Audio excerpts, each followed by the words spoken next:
Squelette. Ellie Sattler écarta de son visage une mèche de cheveux blonds et reporta toute son attention sur les bains d'acide.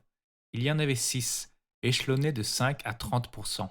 Elle devait surveiller les solutions les plus fortes, sinon après avoir rongé le calcaire, elles attaqueraient les os. Et les os d'un bébé dinosaure étaient extrêmement fragiles. Ellie s'émerveillait encore à l'idée qu'ils s'étaient conservés pendant 80 millions d'années. Elle écouta distraitement Grant qui parlait au téléphone. Mademoiselle Levin? Alan Grant à l'appareil. De quoi s'agit-il exactement? Vous avez quoi? Un quoi? Il éclata d'un gros rire. Oh, j'en doute fort, mademoiselle, poursuivit le paléontologiste. Non, je regrette, je n'ai vraiment pas le temps. Écoutez, je veux bien jeter un coup d'œil, mais je peux déjà vous garantir qu'il s'agit d'un basilic. Oui, vous pouvez faire cela. D'accord, envoyez-le tout de suite. Grant raccrocha en secouant la tête. Les gens de ces idées, soupira-t-il. Que voulait-elle? Demanda Ellie. C'est à propos d'un lézard qu'elle essaye d'identifier, expliqua Grant. Elle va m'envoyer un fax d'une radiographie. Il se dirigea vers le télécopieur et attendit la transmission du document. À propos, dit-il, j'ai fait une nouvelle trouvaille qui t'intéressera. Qu'est-ce que c'est? Je l'ai trouvé juste avant l'arrivée de Maurice, sur la colline sud, horizon 4. Un bébé vélociraptor, avec mâchoire et dentition complète. L'identification est donc facile. Et comme le site a l'air intact, nous trouverons peut-être un squelette entier. Fantastique, s'écria Ellie. Quel âge? Tout jeune, répondit Grant, entre 2 et 4 mois. Tu es sûr qu'il s'agit d'un vélociraptor? Je suis formel, la chance a peut-être enfin tourné.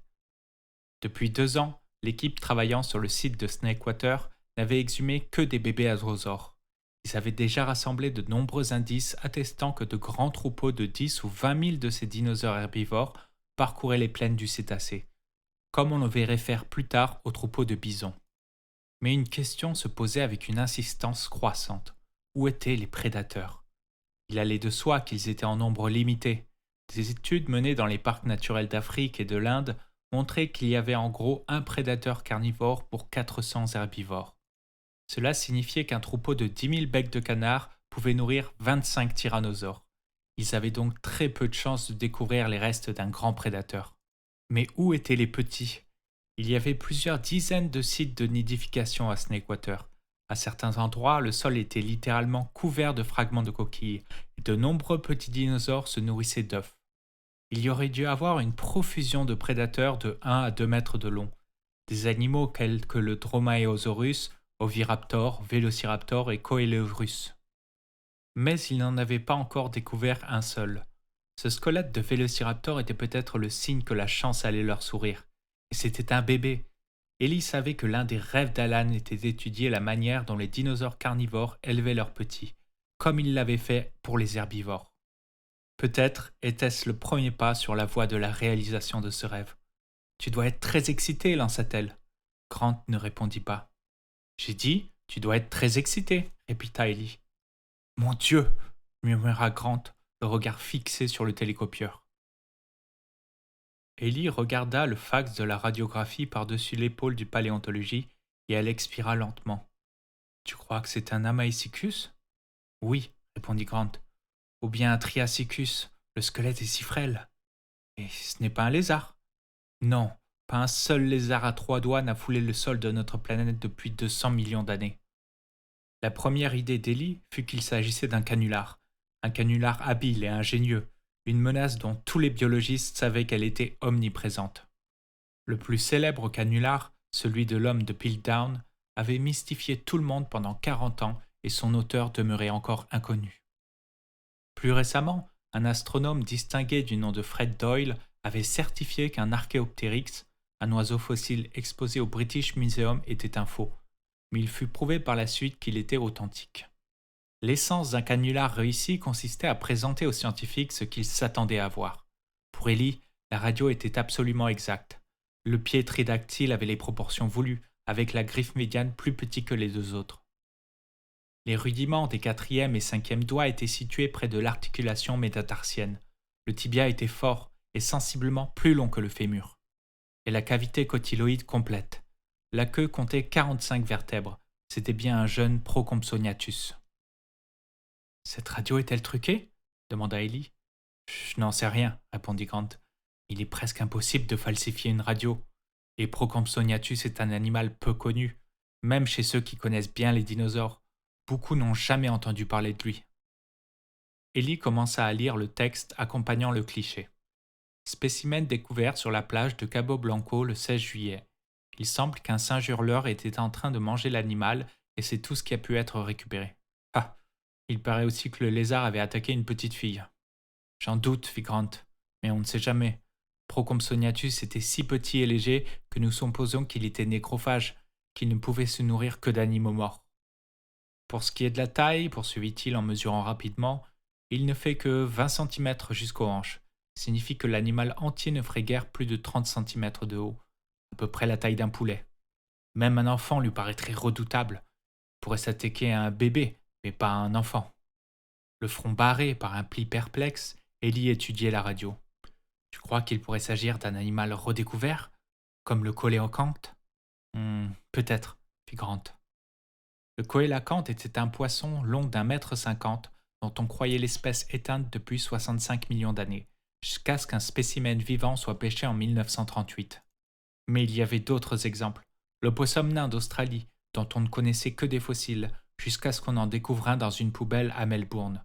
Et une chauve-souris frugivore de Nouvelle-Guinée, un fossile de 10 000 ans, dont la description fut faite par un zoologiste qui, peu de temps après, en reçut un spécimen vivant par la poste. Tu crois que cela peut être sérieux? Ajouta Ellie. Quel âge aurait-il? Ce n'est pas facile de déterminer l'âge, fit Grant en hochant la tête. La plupart des animaux redécouverts s'ajoutaient aux fossiles connus remontant à une époque assez récente de l'ordre de 10 ou 20 000 ans. Certains dataient de quelques millions d'années, 65 pour Coléacanthe, mais ce qu'ils avaient devant les yeux était infiniment plus vieux. Les dinosaures avaient disparu à la fin du Crétacé, 65 millions d'années plus tôt. Leur apparition au Trias remontait à peu près à 220 millions d'années et ils avaient dominé la planète pendant tout le Jurassique, la période intermédiaire. Procompsognathus avait vécu au Trias, en des temps si reculés que notre planète avait un aspect différent de celui que nous lui connaissons. Tous les continents étaient rassemblés en un bloc unique, la Pangée, qui s'étendait d'un pôle à l'autre. Un gigantesque continent couvert de fougères et de forêts, comprenant quelques grands déserts. L'océan Atlantique n'était qu'un lac étroit entre ce qui allait devenir l'Afrique d'un côté, la Floride de l'autre. L'air était plus dense et la terre plus chaude. Il y avait des centaines de volcans actifs. C'est dans cet environnement que vivait Procompsognathus. Nous savons, reprit Ellie, que certains animaux ont traversé le temps. Les crocodiles sont des animaux du Trias qui ont survécu jusqu'à nos jours. Les requins aussi. Pouvons donc affirmer que c'est possible. Quelle autre explication peut-il y avoir?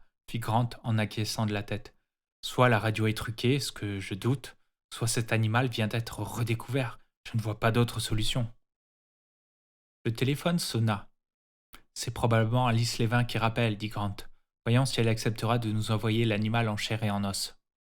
Il décrocha et se tourna vers Ellie, l'air surpris. Oui, je prends monsieur Hammond. Oui, bien sûr. Hammond? Dit Ellie d'un ton interrogateur. Que veut-il? Grant secoua la tête en signe d'ignorance, puis il retourna son visage vers le combiné. Oui, monsieur Hammond. Oui, à moi aussi, cela me fait plaisir de vous entendre. Oui. Il se tourna derechef vers Ellie. Ah bon? C'est vrai? Toujours si excentrique, ajouta-t-il à l'attention d'Ellie en posant la main sur le microphone. Il faut que tu écoutes ça. Grant enfonça la touche haut-parleur et Ellie entendit une voix râpeuse de vieillard au débit rapide. Toutes ces tracasseries d'un type de l'Agence pour la protection de l'environnement qui doit être à moitié cinglé. Je dirais qu'il travaille pour son compte. Il passe son temps à poser des questions, à fouiner partout. J'imagine que vous n'avez encore reçu la visite de personne. En fait, répondit Grant, quelqu'un est venu me voir. Ah, c'est bien ce que je craignais, ricana Hammond. Un genou du nom de Maurice, il se croit plus malin que tout le monde. Oui, il s'appelait bien Maurice. Il va voir tous nos consultants, poursuivit Hammond. L'autre jour, il a rendu visite à Ian Malcolm. Vous savez, mathématicien du Texas. C'est lui qui m'a mis au courant. Nous essayons d'étouffer l'affaire, mais c'est tout à fait caractéristique de la manière dont agit le gouvernement. Aucune plainte, aucune charge, rien que les tracasseries d'un blanc-bec qui voyage aux frais du contribuable. Vous a-t-il dérangé? A-t-il interrompu votre travail? Non, il ne m'a pas dérangé. Dans un certain sens, je le regrette, fit Hammond. Si c'était le cas, j'essaierais de faire mettre un terme à ces agissements. Nos avocats ont pris contact avec l'APE pour savoir quel était leur problème et le responsable du bureau qu'ils ont pu joindre prétend ne pas être informé qu'une enquête est en cours. Essayez de comprendre quelque chose à cette foutue bureaucratie. Si vous voulez mon avis, je pense que ce jeune fouineur cherche à se renseigner sur notre île au Costa Rica. Vous savez que nous avons une île là-bas. Non, répondit Grant en regardant Ellie. Je n'étais pas au courant. Mais si, nous avons acheté une île. Nous avons commencé à mettre sur pied notre affaire il y a 4 ou 5 ans. Je ne sais plus très bien. C'est une grande île appelée Isla Nublar, à 150 kilomètres de la côte. Ce sera une réserve biologique, un endroit de rêve, une végétation tropicale. Vous devriez y faire un tour, docteur. Cela me paraît très intéressant, répliqua Alan, mais vous savez, Les travaux sont presque terminés maintenant, poursuivit Hammond, sans le laisser achever sa phrase. Je vous ai envoyé un document. L'avez-vous reçu?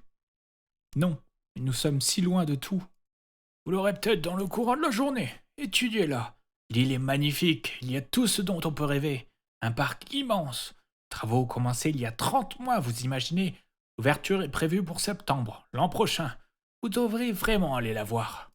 Ça a l'air très excitant, mais... En fait, poursuivit Hammond, je tiens absolument à ce que vous y alliez. Je sais que vous vous y sentirez en pays de connaissance, que vous serez absolument fasciné. Je suis en plein, commença Grant. Écoutez, je vais vous dire quelque chose, lança Hammond comme si l'idée lui venait juste à l'esprit. Il se trouve que certains de nos anciens consultants s'y rendent ce week-end pour la visiter. À nos frais, cela va sans dire. Ce serait merveilleux si vous pouviez nous donner votre opinion. C'est impossible, affirma Grant. Juste pour le week-end, insista Hammond avec la jovialité irritante d'un vieillard obstiné. C'est tout ce que je vous demande, docteur. Je ne voudrais pas interrompre votre travail. Je sais à quel point c'est important. Ne jamais interrompre votre travail, je sais. Et vous pourriez juste faire un saut, juste le week-end, et être de retour lundi. Non, je ne peux pas, dit Grant. Je viens juste de découvrir un nouveau squelette et... Oui, je comprends, mais je pense quand même que vous devriez venir, reprit Hammond qui n'écoutait même pas. De plus, nous venons de recevoir du matériel concernant une découverte tout à fait extraordinaire. Il s'agirait d'un Procompsognathus vivant. Un quoi? Demanda Hammond. Je n'ai pas bien compris, ajouta-t-il plus lentement. Vous avez dit un Procompsognathus vivant? Parfaitement, confirma Grant. Un spécimen biologique, un fragment d'animal rapporté d'Amérique centrale, un animal vivant. Ça alors, s'exclama Hammond. Un animal vivant, c'est extraordinaire. C'est aussi notre avis, fit Grant. Comprenez bien que le moment est mal choisi pour m'absenter. Vous avez parlé d'Amérique centrale? Oui. Savez-vous plus précisément où, en Amérique centrale? Une plage appelée Cabo Blanco, mais je ne sais pas exactement où. Je vois, fit Hammond en s'éclaircissant la voix. Et quand ce spécimen est-il arrivé entre vos mains? Aujourd'hui. Aujourd'hui, fit Hammond en se raclant de nouveau la gorge. Je vois. Grant se tourna vers Ellie et forma silencieusement avec les lèvres. Qu'est-ce qu'il a? Il a l'air troublé, fit-elle de la même manière en secouant la tête. Regarde si Maurice est encore là. Ellie se dirigea vers la fenêtre, mais la voiture était partie.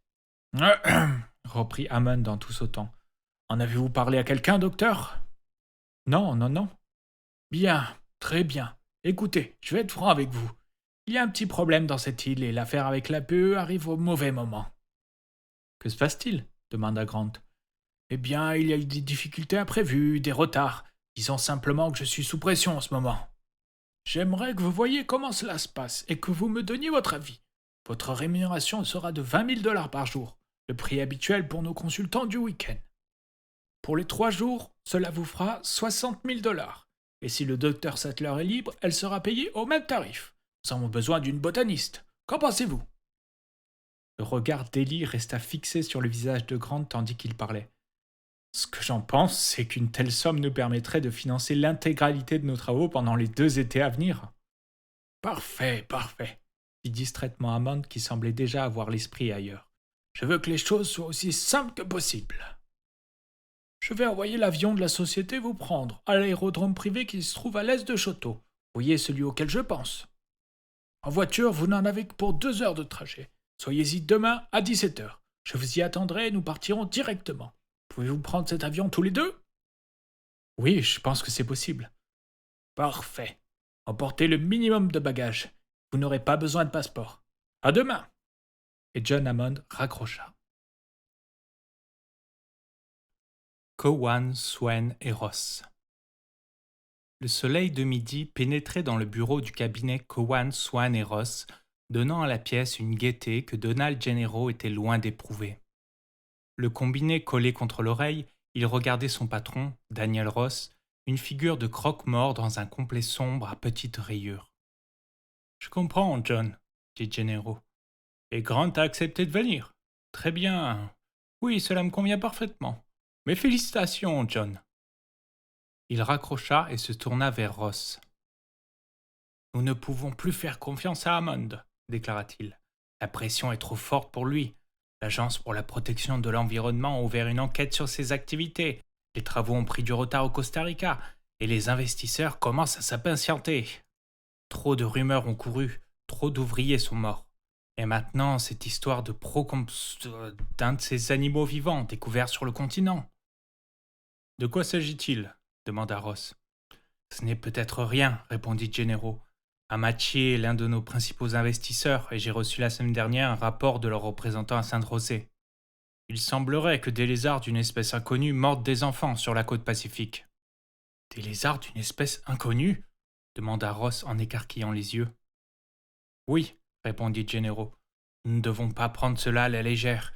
Il faut faire une inspection de cette île sans perdre de temps.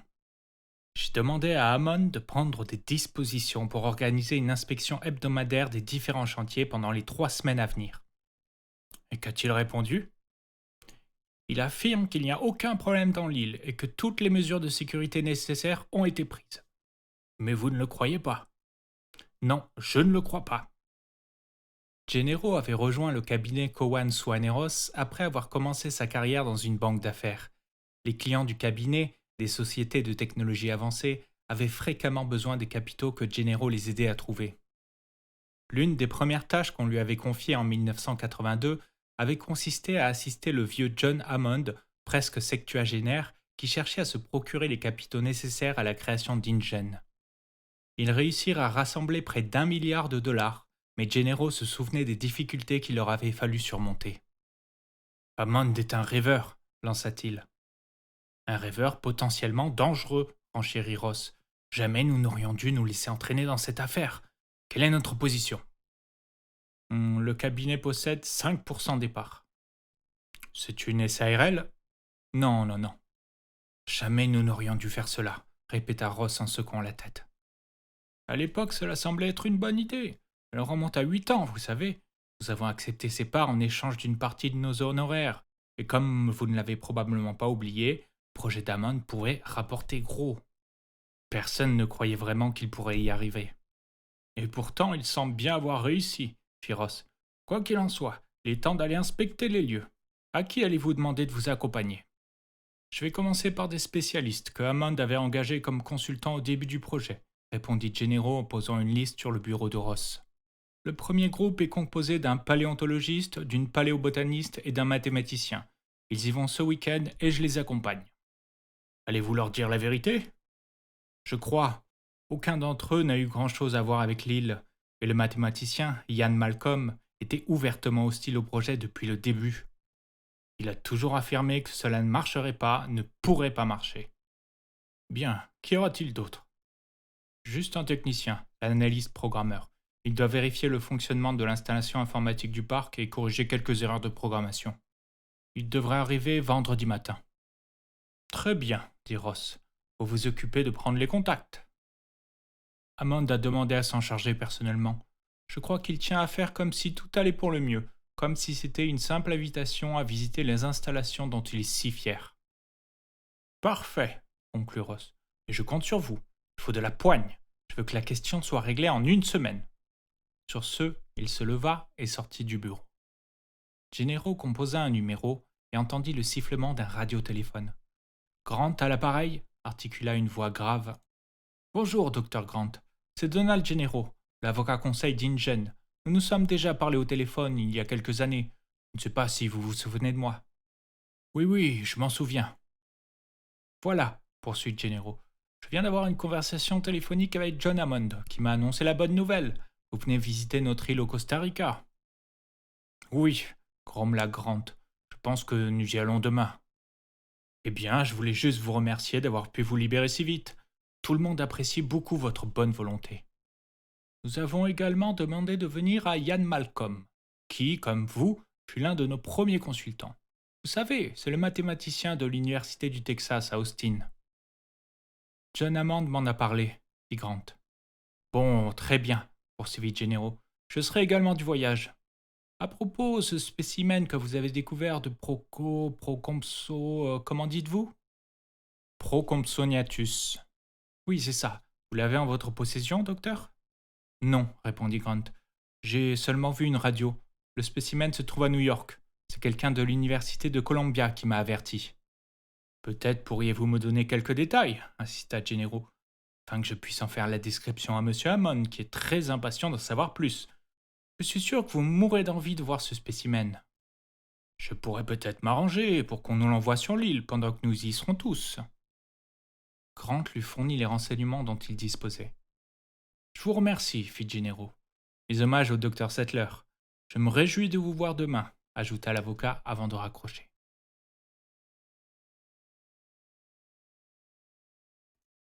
Les plans. Ça vient d'arriver, annonça Ellie le lendemain matin en se dirigeant vers le fond de la caravane, une grosse enveloppe de papier à bulles dans la main. Un des étudiants l'a rapporté du village, c'est de la part de Hammond. En décachetant l'enveloppe, Grant reconnut le logo bleu et blanc d'InGen. Il n'y avait pas de lettres à en-tête, juste une liasse de feuillets attachés ensemble qu'il sortit de l'enveloppe. C'étaient des plans, de format réduit, assemblés en cahiers. La couverture portait en titre Parc Isla Nublar, installation, complément pavillon safari. Qu'est-ce que c'est que ça? Demanda-t-il en ouvrant le cahier. Une feuille volante tomba. Chers Alan et Ellie, comme vous pouvez l'imaginer, nous ne disposons pas encore d'un abondant matériel publicitaire, mais les documents ci-joints vous donneront une idée de notre projet de l'île des Brumes.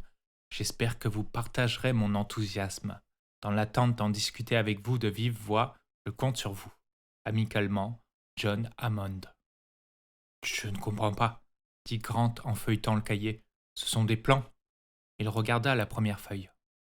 Sur 2 colonnes étaient indiquées diverses informations sur les prestataires qui avaient travaillé dans le parc. On pouvait y lire client InGen Inc. Palo Alto, architecte Dunning, Murphy et Associés, engineering Construction Harlow et Watney, aménagement paysager Sherperton Roger, électricité NV Kobayashi, équipement informatique Integrated Computer System, direction des programmes Denis Nedry. Grant commença à étudier les plans. Il portait les mentions secret industriel, reproduction interdite, documents confidentiels, ne pas diffuser. En haut de chaque feuille numérotée figurait la même inscription. Ces plans représentent les réalisations confidentielles d'InGen, ne sont communiqués qu'après signature du document 112-4A sous peine de poursuite. Complètement parano, marmonna Grant. Il doit y avoir une raison, dit Ellie. La feuille suivante était une carte topographique représentant l'île des Brumes, en forme de larme renversée, renflée au nord et effilée au sud, long de 13 km, l'île était divisée en plusieurs grands secteurs. Le secteur septentrional était baptisé Zone Visiteur et contenait un certain nombre de bâtiments nommés Accueil Visiteurs, Centre des Visiteurs, Électricité, Résidence Hammond et Pavillon Safari. Grant distingua le contour d'une piscine, des rectangles de quelques cours de tennis et des gribouillis arrondis représentant des plates-bandes et des massifs d'arbustes. Cela ressemble vraiment à un parc de loisirs, glissa Eddie. Il y avait ensuite plusieurs plans détaillés du pavillon safari. Les croquis en élévation montraient un long bâtiment bas aux dimensions imposantes et au toit surmonté d'une série de formes pyramidales. Mais il n'y avait pas grand-chose sur les autres bâtiments du secteur visiteur. Le reste de l'île était encore plus mystérieux. Autant que Grant put en juger, il y avait peu de constructions. Un réseau de routes, des tunnels, des bâtiments isolés et un lac étroit et allongé, apparemment artificiel avec des digues de béton. Mais la plus grande partie de l'île était divisée en vastes zones aux contours arrondis, ne renfermant que de rares constructions. Chacune de ces zones était désignée par un code qui pour Grant ne voulait absolument rien dire. Y a-t-il une explication pour ces codes demanda Ellie. Grant feuilleta le cahier, mais il ne trouva rien. Peut-être l'ont-ils fait disparaître, suggéra-t-elle. Vraiment parano, grommela Grant. Il étudia les grandes zones de l'île, délimitées par un réseau de routes. Il n'y avait que 6 divisions, séparées des routes par des fossés de béton, le long desquels s'élevait une clôture portant une pancarte figurant un éclair. Ils s'interrogèrent pendant quelque temps et finirent par comprendre que les clôtures devaient être électrifiées. C'est curieux, dit Ellie. Des clôtures électrifiées dans un parc de loisirs? Elles s'étendent sur des kilomètres, fit Grant. Clôtures électrifiées et fossés côte à côte, et le plus souvent en bordure de route. Comme dans un zoo, lança Ellie. Ils revinrent à la carte topographique et étudièrent soigneusement les courbes de niveau. Les routes étaient bizarrement disposées. La voie principale, tracée du nord au sud, traversait les collines centrales de l'île, et une section semblait même courir au flanc d'une colline surplombant un cours d'eau. Il commençait à soupçonner qu'il y avait eu une volonté délibérée de faire de ces vastes espaces de gigantesques enclos séparés des routes par des fossés et des clôtures électriques. Et les routes étaient surélevées, de sorte que l'on pouvait voir par-dessus les clôtures. As-tu remarqué, fit Ellie, que certaines dimensions sont véritablement imposantes? Regarde ce fossé de béton.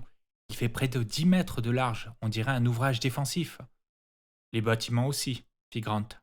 Il avait remarqué que chaque zone renfermait quelques constructions, situées en général à l'écart de la route, des bâtiments en béton aux murs épais.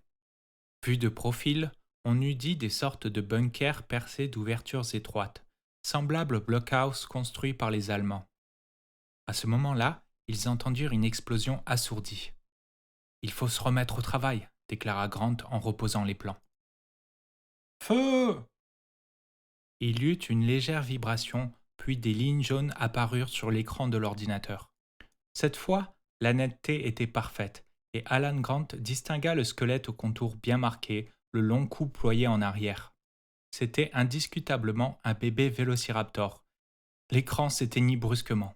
« Je déteste ces foutus ordinateurs », grommela Grant en plissant les yeux pour se protéger du soleil. « Que se passe-t-il encore ?»« Un problème d'alimentation », expliqua un des étudiants. « Et il y en a pour 1 minute. » Le jeune homme s'agenouilla pour étudier l'enchevêtrement de fils branchés sur l'arrière de l'ordinateur portable qu'ils avaient installé sur une caisse de bière, au sommet de la colline 4, tout près de l'engin baptisé Thumper.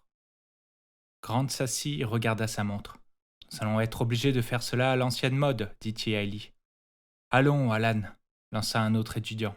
« Écoute, répliqua Grant, j'ai un avion à prendre et je tiens à ce que le fossile soit protégé avant mon départ. » Quand on avait commencé à exhumer un fossile, il fallait continuer, sinon on risquait de le perdre. Les visiteurs s'imaginaient que les paysages des Badlands étaient immuables, mais en réalité, une incessante érosion se poursuivait, littéralement sous leurs yeux. Toute la journée, on entendait le bruit des cailloux dévalant les collines qui s'éboulaient, et il y avait toujours le risque qu'un fragile fossile soit emporté par une pluie torrentielle, même de courte durée. Le squelette partiellement exhumé de Grant était donc en péril, et il convenait de le protéger jusqu'à son retour. La protection des fossiles consistait ordinairement à recouvrir le site d'une toile goudronnée et à creuser une tranchée autour pour l'écoulement des eaux. La question était de savoir quelle dimension devait avoir la tranchée pour le fossile de Vélociraptor. Pour les calculer, ils utilisaient un tomographe à ondes sonores assisté par ordinateur, appelé CAST, un procédé très récent. Thumper faisait exploser une balle de plomb produisant des ondes de choc qui étaient interprétées par l'ordinateur et reconstituées pour former une sorte de radiographie de la colline. Ils avaient utilisé ce procédé tout l'été avec des résultats variables. L'engin se trouvait à 5 ou 6 mètres, une grosse boîte argentée, surmontée d'un parasol, offrant le spectacle insolite d'une voiture de marchand de glace égarée dans les Badlands. 2 jeunes gens étaient en train de charger la balle de plomb suivante. Jusqu'à présent, le programme CAST n'avait servi qu'à évaluer la surface des gisements et avait aidé l'équipe de Grant à travailler plus efficacement. Mais les étudiants affirmaient que, dans quelques années, il serait possible d'obtenir une image parfaite des ossements en 3 dimensions, si détaillée que les excavations deviendraient inutiles. C'était la promesse d'un âge d'or pour l'archéologie qui pourrait se passer des fouilles. Mais on n'en était pas encore là, et le matériel, fonctionnant impeccablement dans le laboratoire de l'université, se révélait incroyablement fragile et très peu fiable sur le terrain. Combien de temps faut-il encore demanda Grant. Nous avons l'image, Alan. Ce n'est pas mauvais du tout. Grant alla regarder l'écran. Il vit le squelette complet aux traits d'un jaune vif. C'était un spécimen vraiment très jeune. La caractéristique la plus remarquable du vélociraptor, une griffe recourbée en faux qui, chez l'adulte, constituait une arme de 15 cm de long lui permettant d'éventrer sa proie, n'était, chez ce bébé, pas plus grosse qu'une épine de rosier et à peine visible sur l'écran. De plus, le vélociraptor était un dinosaure à la charpente frêle, un animal aux os aussi fins que ceux d'un oiseau et à l'intelligence vraisemblablement aussi développée. Le squelette semblait être parfaitement disposé, sauf la tête et le cou qui étaient renversés vers l'arrière-train. Cette flexion du cou était si fréquente chez les fossiles que certains chercheurs avaient formulé une théorie pour l'expliquer. Ils avançaient que les dinosaures avaient disparu de la surface de la Terre parce qu'ils avaient été empoisonnés par les alcaloïdes des nouvelles plantes. Pour eux, le cou rejeté en arrière était le signe de l'agonie. Grant avait réfuté cette théorie en démontrant que chez de nombreuses espèces d'oiseaux et de reptiles, il se produisait après la mort une contraction des ligaments postérieurs du cou, provoquant une inclinaison caractéristique de la tête en arrière. Cela n'avait rien à voir avec la cause de la mort, il s'agissait simplement de la manière dont une carcasse séchait au soleil. Grant remarqua que le squelette qu'il voyait sur l'écran avait également une déformation latérale, de sorte que la jambe et le pied étroit étaient plus hauts que la colonne vertébrale. « Il a l'air tordu », fit l'un des étudiants, « mais je ne pense pas que cela vienne de l'ordinateur. »« Non, » répondit Grant, « c'est juste l'œuvre du temps, d'un temps immensément long. » Grant savait qu'il est difficile aux profanes de se faire une idée des temps géologiques. La vie humaine est une échelle totalement différente. La chair d'une pomme brunit en quelques minutes, l'argenterie noircit en quelques jours, un tas de compost pourrit en une saison, un enfant grandit en une décennie. Aucun de ces phénomènes de la vie de tous les jours ne prépare les gens à imaginer ce que représentent 80 millions d'années, le laps de temps écoulé depuis que ce petit animal était mort. Pour ces cours, Grant avait essayé différentes comparaisons. Si l'on imaginait les 60 ans de la durée d'une vie humaine condensés en un jour, 80 millions d'années en représenteraient encore 3652, plus que l'âge des pyramides. Cela faisait vraiment très longtemps que le bébé vélociraptor était mort. « Il n'a pas l'air très effrayant », fit remarquer l'un des étudiants. « Il le serait devenu en atteignant l'âge adulte », rétorqua Grant. Le bébé s'était probablement nourri des carcasses d'animaux tués par les adultes quand, le ventre plein, il se dorait au soleil. Les carnivores pouvaient ingurgiter en un seul repas le quart de leur poids, ce qui provoquait une somnolence bien naturelle. Les bébés devaient pendant ce temps escalader avec force pépiement les corps engourdis des adultes indulgents et arracher des lambeaux de chair à la carcasse de la proie. Ces petits devaient être des animaux très mignons. Il n'en allait pas de même du vélociraptor adulte. À poids égal, ce dinosaure était le plus vorace de tous ceux qui eussent jamais existé. Bien que relativement petit, de la taille d'un léopard, et ne pesant que 90 kg, le vélociraptor était rapide, intelligent et méchant. Bien armé avec ses dents acérées, ses bras puissants aux ongles crochus et la terrible griffe de son pied. Les vélociraptors chassaient en groupe, et Grant songeait que ce devait être un sacré spectacle que de voir une douzaine de ces animaux fondre sur leur proie, bondir sur le dos d'un dinosaure beaucoup plus gros qu'eux, lui mordre le cou et lui lacérer les côtes et le ventre. « Nous n'avons plus beaucoup de temps, » dit Ellie, interrompant sa rêverie. Grant donna ses instructions pour le creusement du fossé. D'après l'image obtenue sur l'écran, le squelette se trouvait dans une zone bien délimitée. Il suffisait de creuser un fossé autour d'un carré de 2 mètres de côté. Pendant ce temps, Ellie commença à fixer la toile goudronnée. Grant l'aida à enfoncer les derniers pieux. « Comment ce bébé est-il mort ?» demanda un étudiant. « Je doute que nous puissions le découvrir, » répondit Grant. « La mortalité infantile est très forte chez les animaux sauvages. Dans les parcs d'Afrique, elle s'élève à 70% chez certains carnivores. La mort peut avoir été provoquée par une maladie, la séparation du groupe, n'importe quoi. Il peut même avoir été attaqué par un adulte. Nous savons que ces animaux chassaient en groupe, mais nous ignorons tout de leur comportement social. » Les jeunes gens hochèrent la tête. Ils avaient tous étudié le comportement des animaux et savez par exemple que lorsqu'un nouveau mâle remplace l'ancien chef à la tête d'une bande de lions, il commence par tuer tous les lionceaux. La raison est en apparence d'ordre génétique, le mâle tenant à engendrer sa propre descendance.